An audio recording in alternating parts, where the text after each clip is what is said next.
Hello, and welcome to My Point of View Movie Reviews. Today is another retro joint, a Spike Lee joint. 1990.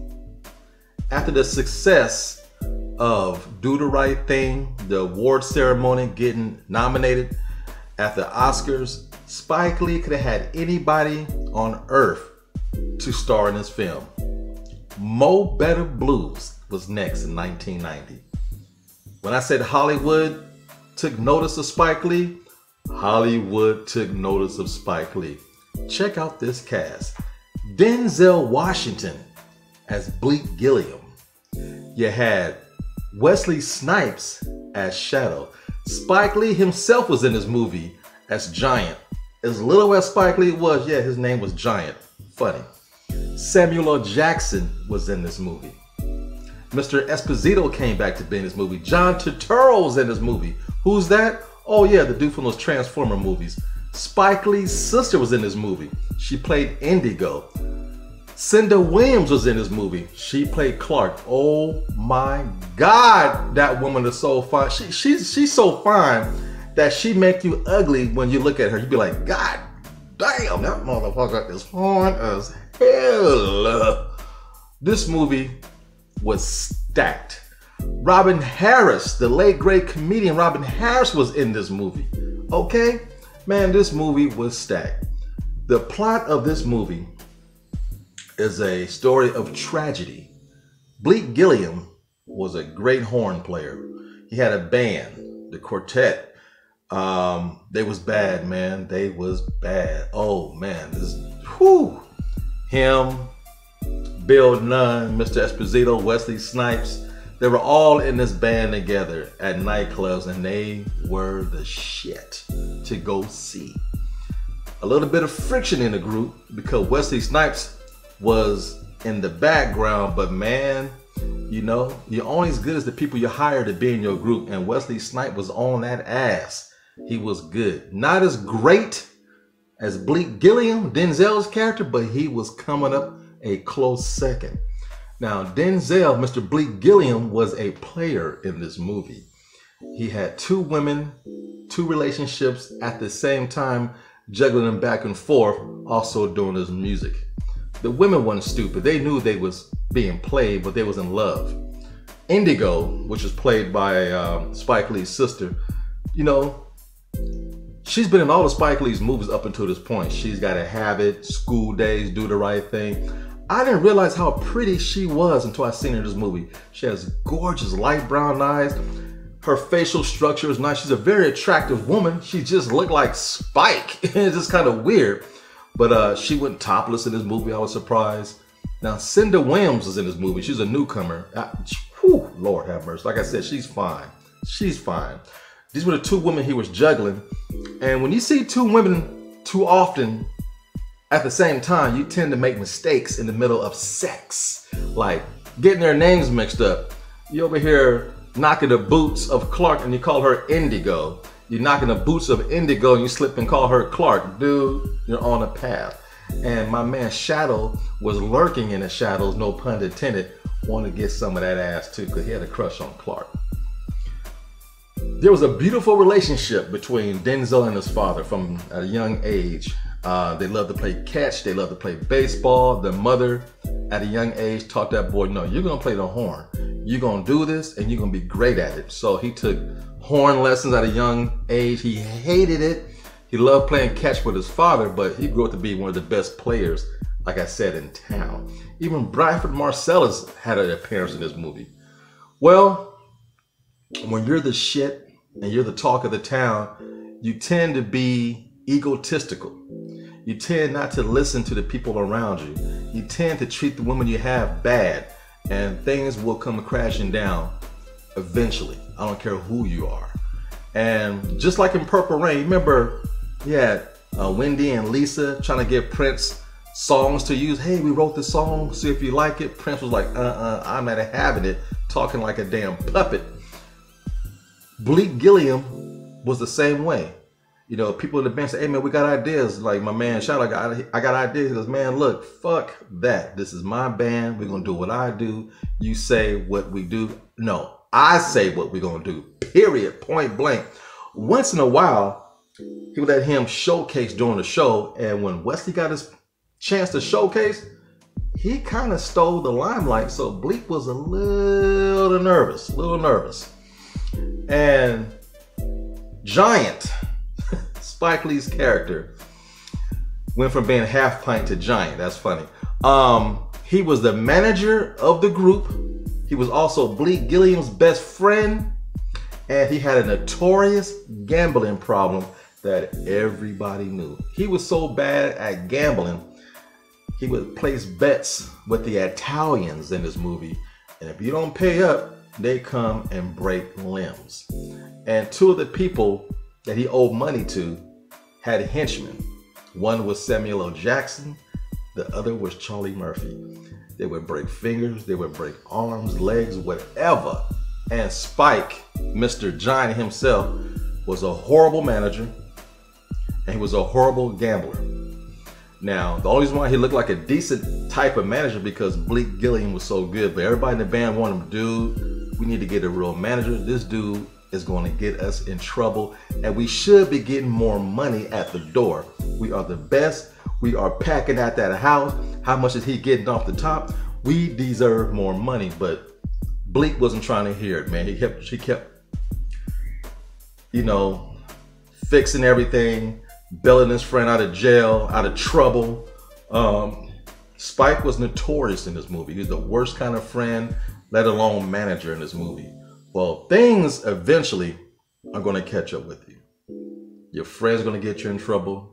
Your women are going to stop fucking with you, and they're going to find somebody else, and your world's going to come crashing down.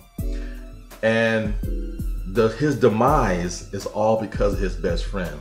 Hey, not all friendships are good for you. They can be deathly, they can be very harmful, and life-changing.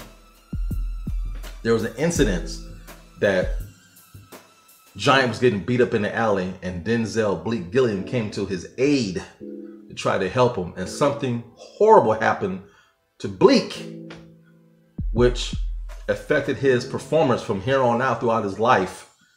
And he lost money, he lost confidence, he lost his women, and he had no place to turn. He wasn't showering, he couldn't do the things he used to do. And when you're on death's bed at the end of your rope, you need a good woman in your life. And Indigo was there throughout the good and the bad and the terrible. And they ended up reestablishing their relationship, and she saved him to take him to the next adventures of his life because he couldn't play music no more. That was over. That part was over, and it's sad. And you talk about great soundtrack. If you like jazz music, this movie is incredible, filled with music and funny as all to get out. This movie is, oh, come on, you got Robin Harris, who's the opening comedian of the opening act. This dude is funny. A lot of it was improv because he was letting loose on them brothers. You had Denzel, Wesley Snipes bagging on each other. Them brothers is funny. Mr. Esposito, he's funny. He only dated white women, as he called them France. And they just gave him hell. Dude, you like them white women. You know, don't let her back here in the dressing room. You know that's against the code. No women behind stage in the dressing room, fool. And all the brothers would bag on her, let her have it. and Giant, this fool got bagged on more than anybody by the whole band. It was hilarious. This movie is not a comedy, it's a straight drama, but man, it is funny.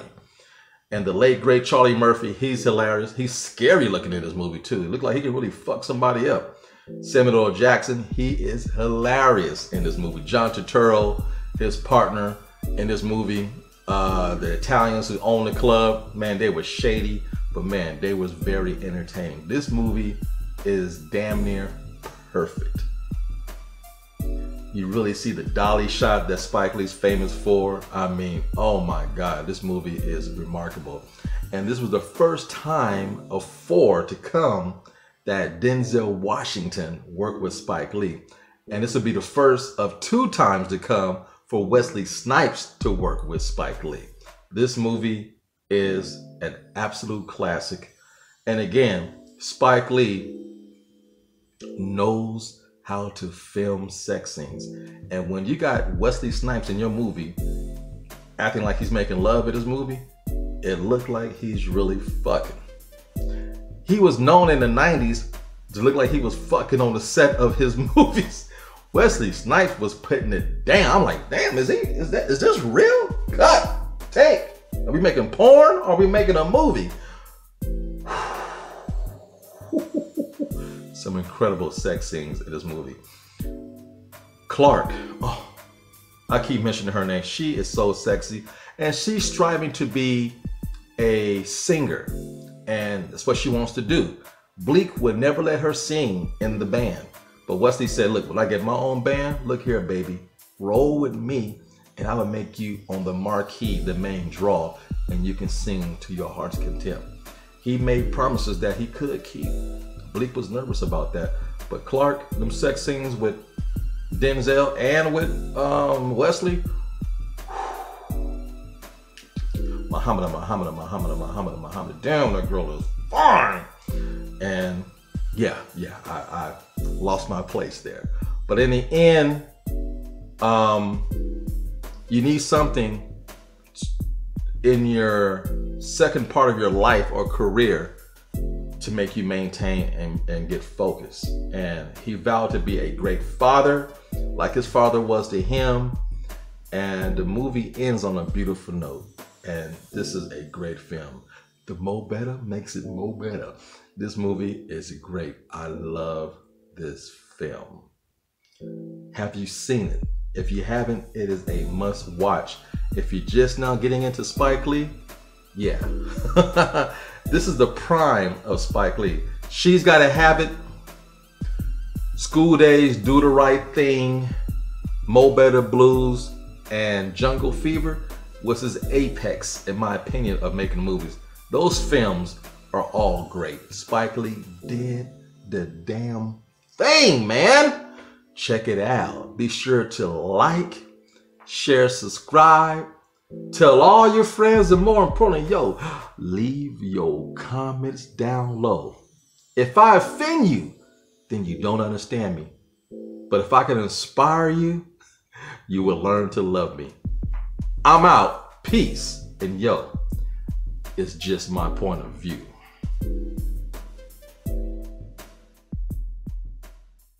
Hello. Now, I hope you really enjoyed this video. Without you, there's no me. And do us a favor, stop by the website at www.blacktastic.net and pick up some merchandise. Get yourself a hat or pick up a t-shirt. It's things like that that help keep the channel going. And also, feel free to leave a donation on the home page at www.blacktastic.net. Thank you all so much. Again, you make this so much fun. Without you, there's no me. Until next time, see you later.